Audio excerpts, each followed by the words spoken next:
একটা জবা গাছ কিনে নিয়ে আসলাম। মনটা অনেকটা ভালো হয়ে গিয়েছে। ইফতার আয়োজন, সেই সাথে কিছু বাজার রিফিল করে নিব। মন ভালো করার জন্য এই তো আমার সবচাইতে একটা পছন্দের জবা গাছ নিয়ে আসছি। মাশাআল্লাহ, গাছটা কিন্তু অনেক বড়সড়। তো দেখা যাক আসলে গাছটা থেকে আমি কেমন ফুল পাই। ইতিমধ্যে কিন্তু আমি গাছটা অফ ক্যামেরাতে আমি অন্য একটা টবে লাগিয়ে নিয়েছিলাম। তো এরপর একেবারে সন্ধ্যাবেলা এগুলো আমার ঈদের আগের ভিডিওগুলো আপনাদের সাথে শেয়ার করছি। তো যাই হোক, এদিক থেকে আমি যে বিছানার চাদরটা উঠিয়ে নিয়েছি, তো দেখলাম যেহেতু তোশকের উপরে আমার এই কাঁথাটা বিছানো থাকে, তো কাঁথাটা কিন্তু অনেকটা ময়লা হয়েছে। এটার উপর না চাদর বিছাতে তেমন একটা আমার আর ভালো লাগছিল না। তো জবাকে বললাম যে চুলায় গরম পানি দাও। চুলায় গরম পানি মেয়ে বসিয়ে দিয়েছে। আর এদিক থেকে গরম পানি হয়ে যাওয়ার পর এই তো আমি কাঁথাটা ভিজিয়ে দিলাম। আর ঈদের আগ মুহূর্তে কিন্তু বৃষ্টি হচ্ছিল। তো চিন্তা করতেছিলাম যে আসলে কাঁথাটা শুকাবে কিনা। তো আসলে তারপরের দিন তেমন একটা বৃষ্টি ছিল না। হালকা পাতলা বৃষ্টি ছিল। এরপর রোদ উঠে গিয়েছিল। কাঁথাটা কিন্তু আমি সুন্দরভাবে পরবর্তীতে শুকিয়ে নিতে পেরেছি। তো কাঁথাটা যেহেতু ওয়াশিং মেশিনেই ধোবো, তো এই কারণে কিন্তু তেমন একটা আর আমার ঝামেলা হবে না। আসলে এই ওয়াশিং মেশিনটা থাকার কারণে আমার কিন্তু অনেক, অনেক উপকার হয়েছে। আর এদিক থেকে আমি আরেকটা গায়ে দেবার কাঁথাও ভিজিয়ে নিব। আ আ তো অনেক কাপড়-চোপড়ই আসলে জমা ছিল, এগুলো ধুতে হবে। বৃষ্টির কারণে আমি ওইভাবে কোনো কাপড়-চোপড় আর কি ধুয়ে নিচ্ছিলাম না। আর ঈদের প্রায় ৩-৪ দিন যাবৎ আমি মোটামুটি রেস্টেই ছিলাম। আমার কিন্তু এভাবে কোনো কাজ করতে ইচ্ছে করছিল না। তো যাই হোক, একেবারে যখন ঈদ সন্নিকটে তখন তো আর মন মানতেছিল না। তো একদম তড়িঘড়ি করে কাজে লেগে গিয়েছি। তো আমি আবারও একটু বাজারেও গিয়েছিলাম। তো বাজার থেকে কিছু টুকটাক বাজার করে আনা হয়েছে আরকি, শুকনো বাজার। সেগুলোকেও আবার রিফিল করতে হবে। তো এখানে কাঁথা ২ টা ভিজিয়ে দিয়ে এখন চলে যাব আমি ইফতার আয়োজন এই তো আগেই রেডি করে রেখেছিলাম। তো এখন এই যে সবকিছু আমি ভাজা-পোড়া করে নেব। আমার এই ভিডিওটা ছিল হজের আগের দিনের ভিডিও। তো আমি কিন্তু রোজা রেখেছিলাম। আর যেদিন রোজা রেখেছিলাম সেদিন জবা আর জুই আরকি রোজা রাখেনি। তো জবা এর মধ্যে আরকি ওর বান্ধবীর বাসায় চলে গিয়েছে। জবাকে বারবার বলতেছিলাম যে, "যাওয়ার দরকার নাই। তুমি বাসাতেই থাকো। সবাই একসাথে আজকে ইফতারি করব।" তো উম জবা বারবার বলতেছিল, "আম্মু", দেখা যায় চাঁদ রাতের আগের দিন, তো বলতেছে মেহেদি দিল, হাতে মেহেদির কালারটা আসতে একটু সময় লাগবে। তো ওর বান্ধবী ওকে দিয়ে দিয়ে দিবে, আবার ও ওর বান্ধবীকে দিয়ে দিবে। তো এই কারণে ওর বান্ধবীর বাসায় ও গিয়েছে হাতে মেহেদি দিয়ে দেওয়ার জন্য এবং নিজেও নেয়ার জন্য। তো জুই কিন্তু এখনো হাতে মেহেদি পড়তে পারে নাই। কারণ জুই যেহেতু বরাবরই আমাকে সবসময় সব কাজে হেল্প করে।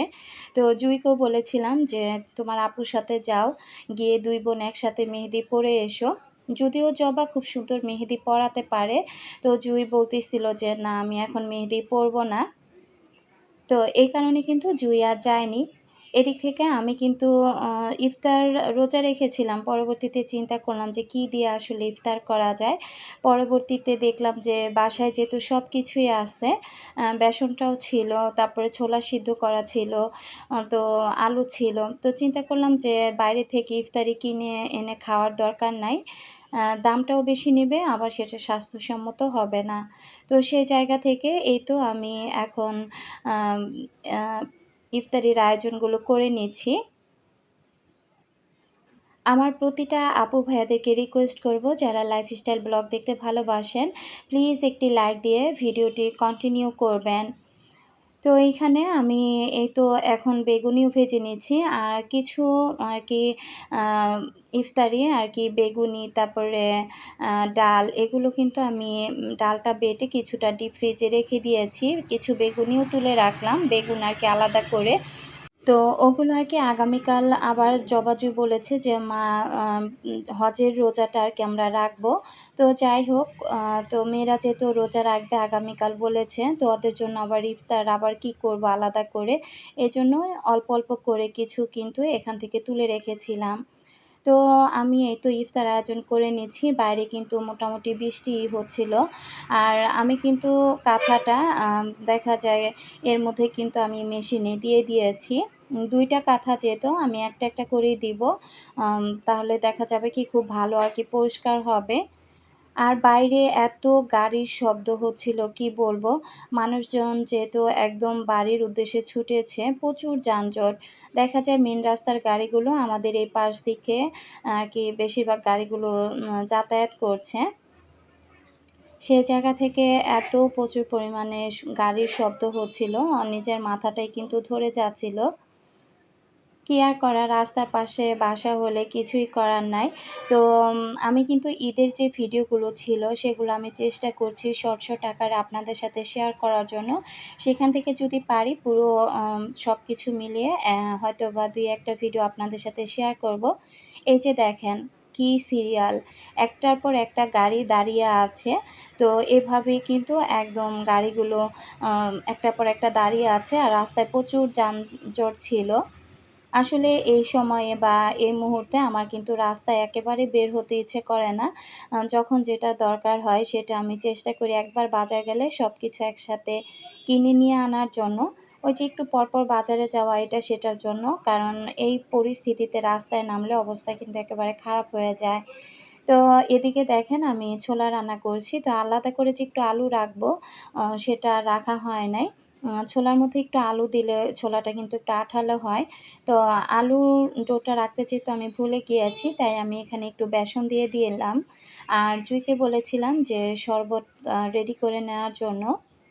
রমজান মাসে যে ট্যাংকটা আনা হয়েছিল, সেই ট্যাংকটাই কিন্তু রয়ে গিয়েছে। তো সেখান থেকে প্রায় ৩ গ্লাসের মতো ট্যাং আর কি জ জুঁই আর কি গুলিয়ে নিয়েছে। তো এখানে আমি এই তো আইস দিয়ে দিচ্ছি। আলহামদুলিল্লাহ আমার গলাটা কিন্তু এখন একেবারে ঠিক হয়ে গিয়েছে। ঈদের ২-৩ দিন আগ থেকে আমি কিন্তু একদম চুপ হয়ে গিয়েছিলাম। ভিডিওতে কথা বলা ছাড়া তেমন একটা কথা কিন্তু আমি বলিই নাই কারো সাথে। তবে এখন কি কথা এই যে একটানা বলতে গেলে না আমার আর কি একটু সমস্যা হয়, কেমন যেন গলাটার মধ্যে ব্যথা করে। এদিক থেকে দেখেন আমি কি করতেছিলাম, আমি ভাবছিলাম যে এই বোতলের মধ্যে কিছু আইস আর কি দিয়ে দেয়া যাবে। তো দেখলাম যে না দেয়া গেল না। তো চিন্তা করলাম যে যাই হোক গ্লাসের মধ্যে আইসগুলো রেখে দেই। নরমাল পানিটা মিশিয়ে রাখলেই পানিটা ঠান্ডা হয়ে যাবে। আইস বক্সটা ভালোই পড়েছে। দেখলাম যে আইসগুলো খুব সুন্দর একদম উঠে যাচ্ছে। এর আগেও আমার ২ টা আইস বক্স আছে। ওগুলো না তেমন একটা আর কি কেমন যেন আইসগুলো তুলতে গেলে তেমন একটা ভালো হয় না। আর ওর বাবা নিচে গিয়েছিল। তো আমার ওই রুমের খাটটা একটু সমস্যা হয়েছিল। খাটটাও আর কি সারিয়ে দিয়েছে। তো ওইখান থেকে আসার সময় কিছু প্রয়োজনীয় জিনিস আর কি কেনাকাটা করতে গিয়েছিল। তো দেখলাম তালের আঁশ নিয়ে আসছে। তো তালের আঁশটা কিন্তু আমার খুব পছন্দের। তো অল্প করেই নিয়ে আসছে। আর তালের আঁশের দেখলাম যে অনেক দাম। আসলে অতিরিক্ত কোনো কিছুর দাম হলে আমি কিন্তু কিনি না। তো ও এনেও যেহেতু রোজা ছিল না, ওর বাবা অলরেডি ২-৩ পিস খেয়ে নিয়েছে। সে এখন ঘুমাচ্ছে। আর এদিক থেকে আমরা ২ মা মেয়ে এই তো ইফতারি করে নিব। আর কিছুটা রেখে দিব। দেখা যায় ও ঘুম থেকে উঠলে ওর বাবা আর কি খেয়ে নেবে। আর বাসায় থাকলে একটু পরপরই তার শুধু একটাই বায়না থাকে, "কি খাবো, কি খাবো?" এ কারণে সে বাসায় থাকলে আমি চেষ্টা করি যে একটু খাবার-দাবার বেশি করে রান্না করার জন্য এটা সেটা আর কি রেডি করে রাখি। উঠে বারবার একদম বিরক্ত করে ফেলে যে, "এটা খাবো, ওটা খাবো।" তার চাইতে রেডি করে রেখে দিলে দেখা যায় শুধু বললেই হয় যে, "এটা রেডি করা আছে।" সে যেন চাইলে খেয়ে নিতে পারে। তো যাই হোক এখন আমি আর জুই এই তো ইফতারিটা করে নিচ্ছি। জুই রোজা ছিল না কিন্তু জুই বারবার বলতেছিল যে, "আম্মু দাও ইফতারিটা আমি মাখিয়ে ফেলি।" তো যাই হোক জুইয়ের হাতের ইফতারি মাখা খেতেও কিন্তু অনেক বেশি ভালো লাগে। বছরে আবার রোজাগুলো আগামীতে রাখতে পারবো কিনা জানি না। আসলে সেই জায়গা থেকেই চেষ্টা করছি এখন থেকে আসলে যখন যে রোজা আছে সে রোজাগুলো রাখার জন্য। আগামী বছরটা বাঁচবো কি বাঁচবো না তা জানি না। রোজা রেখে আল্লাহ তাআলার কাছে খুব করে মনের কথাগুলো বলছিলাম আর বলছিলাম যে, "আল্লাহ জীবনে যত যা গুনাহ করেছি সব আপনি মাফ করে দিয়েন। আপনি আমার মনের সব কথাই জানেন। আপনি আসলে সব কিছু করতে পারেন। তো যাই হোক আমার ভিতরে আপনি শান্তি দান করেন। আমার সন্তানদের মধ্যে সুখ শান্তি দান করেন।" আসলে আমরা মায়েরা নামাজে যখন বসি তখন দেখবেন সবার আগে কিন্তু নিজের সন্তানের জন্যই আগে চাওয়া পাওয়াগুলো থাকে।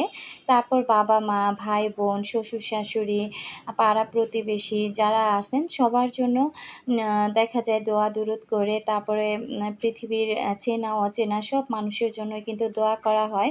সেখানে যদি কেউ ভালো করে তার জন্য ভালো, আর কেউ যদি খারাপ থাকে তার জন্য হেদায়েত চাওয়া ছাড়া আর কোনো কিছুই আল্লাহ তাআলার কাছে চাওয়া থাকে না। যাই হোক, এই যে দেখেন আমি বাজারে গিয়েছিলাম, এটা ছিল তার পরের দিন। তো জবা আরকি লিচু খেতে চেয়েছিল। তো জবার জন্য এখানে ৫০ টা লিচু আনা হয়েছে। আমার একটা জিনিস কি, আমার ২ টা মেয়ে যখন যেটা খেতে চায়, যদিও আমি দেখা যায় যে হয়তো সময়ের অভাবে সাথে গিয়ে আনতে পারি না। তবে যতক্ষণ পর্যন্ত ওদেরকে সেই জিনিসটা না খাওয়াতে পারি, আমার ভিতরে এমন একটা অশান্তি কাজ করে। যেহেতু ওর বাবা দেখা যায় তেমন একটা সময়ই পায় না হাট বাজার করার জন্য। তো সবকিছু যেহেতু আমাকেই করতে হয়, তো আমি চেষ্টা করি বাজারে গেলে আমার বাচ্চারা কোন ফলটা পছন্দ করে সেই ফলটাই আগে কিনে নেওয়ার জন্য। আজকে যখন বাজারে গিয়েছিলাম এখানে আমি ১ পোয়া আঙ্গুর নিয়ে আসছি। আঙ্গুর কেনার সময় কী ঘটনা হয়েছে বলি। তো আমি তো ১ পোয়া আঙ্গুর কিনেছি। এই আঙ্গুরগুলো ৳৭০০ কেজি, ২ টা আপেল, তারপরে এখানে আম ছিল ২ টা আর লিচু ছিল। তো ঈদের দিন আমি আরকি সাবুদানা দিয়ে একটা ডেজার্ট তৈরি করব, আরকি ফালুদা রান্না করব। সেখান থেকে কিন্তু এই ফলগুলো নিয়ে আসা। তো দোকানদার কি করেছে ভুলবশত অন্যজনের প্রায় ১ কেজির মতো আরকি আঙুর ওই প্যাকেটটা আমাকে ধরে দিয়ে দেয়। তো জবা আরকি যখন প্যাকেটগুলো খুলতেছিল, জবা আমাকে বলতেছিল যে, "মা, আ এতগুলো আঙ্গুর আলাদা করে এনেছো, আবার অনেকগুলা আরেকভাবে এনেছো।" তো আমি বলতেছি, "না, আমি তো ১ পোয়া আঙ্গুরই নিয়ে আসছি। আঙ্গুর আরও কোথা থেকে আসলো?" পরবর্তীতে জবা ঠোঙাটা খুলে দেখে যে প্রায় ওইখানে ১ কেজির মতো আঙুর ছিল। তার থেকে ওর বাবা অলরেডি ৪-৫ টা আরকি ওইখান থেকে নিয়ে খেয়ে ফেলে। তো এটা দেখে আমি আর জবা খুব আরকি রাগ করতেছিলাম। কারণ হয়তোবা দোকানদার ভুলবশত আমাকে আঙুরটা দিয়ে ফেলেছে। এটা অন্যজনের জিনিস, সেটা যেহেতু আমার কাছে ভুলবশত চলে আসছে, সেই জায়গা থেকে ওই জিনিসটা আমাকে হয়তোবা কি ওটা আমার রিটার্ন করতেই হবে। তো জবাও বারবার বলতেছিল, "এটা যে দোকান থেকে নিয়ে আসছো এটা দিয়ে আসো।" আর এদিক থেকে দেখেন আমি আরও কিছু বাজার করেছি। তো এখানে ফুচকা, ডাল, তারপরে কাস্টার্ড পাউডার, তারপরে ঘি এগুলো নিয়ে আসছি। তো এগুলো আর আমি রিফিল করি নাই। আমার খুব খারাপ লাগতেছিল। জবাকে বললাম যে, "মা, একটু ভিডিও করো আর সবকিছু এক করে রিফিল করে নাও।" তো যাই হোক, তারপর ৪-৫ টা আঙুর খাওয়ার পর আমি ঠোঙাটা সরিয়ে রাখি। তো ওর বাবা আরকি বারবার বলতেছিল যে, "দোকানদার মনে হয় ২ নাম্বারি ব্যবসা করেছে। এই কারণে ভুলবশত আঙুরগুলো আমার কাছে চলে আসছে।" তো আমার কথা, কে ১ নাম্বার ব্যবসা করলো বা কে ২ নাম্বার ব্যবসা করলো সেটা আমার দেখার দরকার নাই। যেহেতু ভুলবশত জিনিসটা আমার কাছে চলে আসছে সেটা আমি রিটার্ন দিব। এটা আমার একটা দায়িত্বের মধ্যে পড়ে, এটাই। তো আমি ওই জায়গা থেকে আঙুরগুলো সরিয়ে রেখে দিয়েছিলাম। পরবর্তীতে সন্ধ্যার সময় গিয়ে ও দোকানদারকে আঙুরগুলো দিয়ে আসে। তবে দিয়ে আসার সময় সে একটু মেজাজ খারাপ করতেছিল। বারবার বলতেছিল যে, "আমার এখন নবীনগর যেতে আর আসতে আমার ৳২০০ খরচ আছে। দোকানদার কি আমাকে খরচটা দিয়ে দিবে নাকি?"